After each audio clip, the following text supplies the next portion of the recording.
Welcome to week 2. We're still working on our body movement.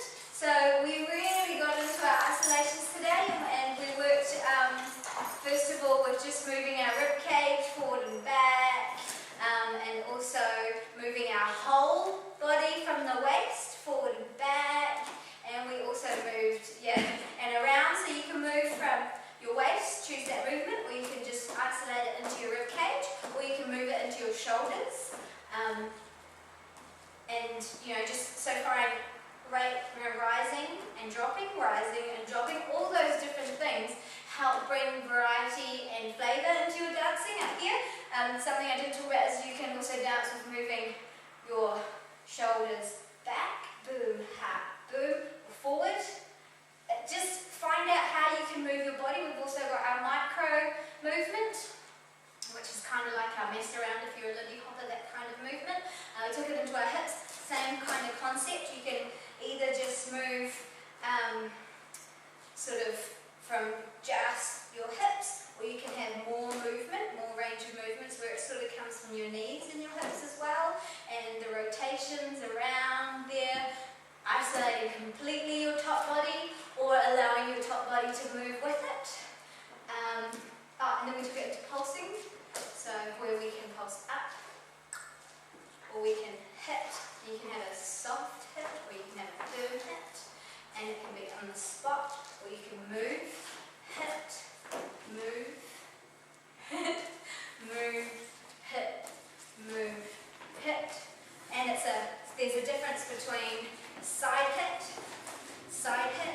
or up hit, ha. You'll feel very Bollywood practicing all of these things. You can have a forward hit. We didn't do these as a bonuses for you. Back hit, hoop. There's so much you can do. You can do a ha, around. Just play with, find out how your body moves and play with what you can get in that. And then... so we talked about some specific things for lead. So I can make that hip movement very isolated where it's kind of more just me. Or I can put my foot out a little bit and I can tap as I do that. And this involves a little bit more of a weight shift and she'll feel a little bit more. Or I can go really extreme and I can really push off that floor as I hit my hip out and push back, so I can almost do a full weight shift to the point where I am doing a full weight shift. And when you do that, when you connect it to a follow, you can actually feel how that movement will radiate into her body. So you can tap and go, tap and go, tap and go. And I like to have really soft knees throughout that movement, so I'm not tapping with straight legs. My knees are always nice and soft. And if I want a bigger tap, a bigger move, then I'm really working my knees. I'm really letting my legs bend. And it's really important, follows, that when you feel that tap, that your foot comes back in, because if you leave it out there, you take away his options. He might not want to go that way, he might want to go a different way. Tap, go,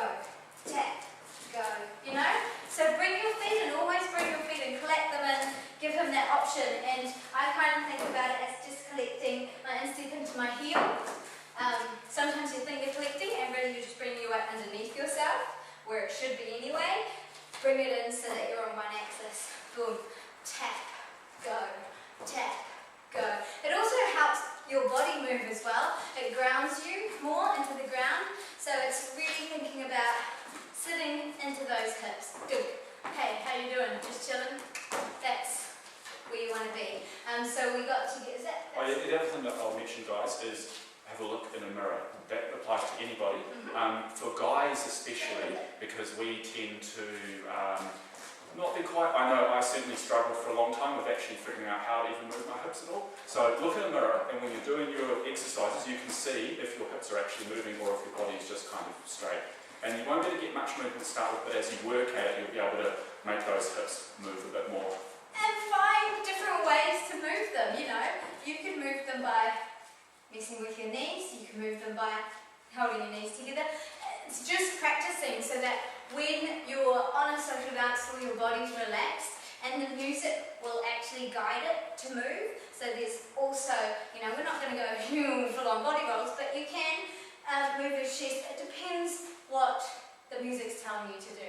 It's a blues, you want to get in there, you want to climb into the music and live in there.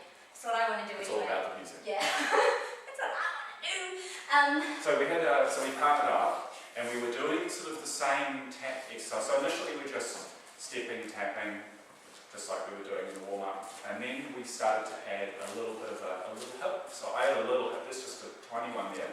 And I can also go for that partial weight shift, and it gets a lot of movement out of a follower who is quite relaxed. So I can track that movement, I can feel that her body is actually moving through that, and so that I can wait until she's shifted all the way back before I decide to take a step. So you want to let her complete that movement. If you start a movement in her body, allow it to complete or do something different. Do it with your eyes closed so you can feel it, and then you can open them and let all your senses come alive. But hopefully you notice that as I was gathering, it brings all my weight into that hip. Richard can feel that. He can totally feel the movement of my hips, so he knows I'm connected. I'm not moving them because I think that they need to move. He's doing that. Yeah. We talked a little bit about freezes and things like that. So we talked about if we were going to step, tap, and the song does something. So I'm reasonably relaxed. And then the song completes a thing, and we end up going, and then we relax it, ready to start off again. So we have this hit where I'm quite tense, but then I relax it, because it's not nice to hold on to that tension. And then continue going. So that's a really good way to hit a break, just on that big bam. Beautiful, and you can ground in there.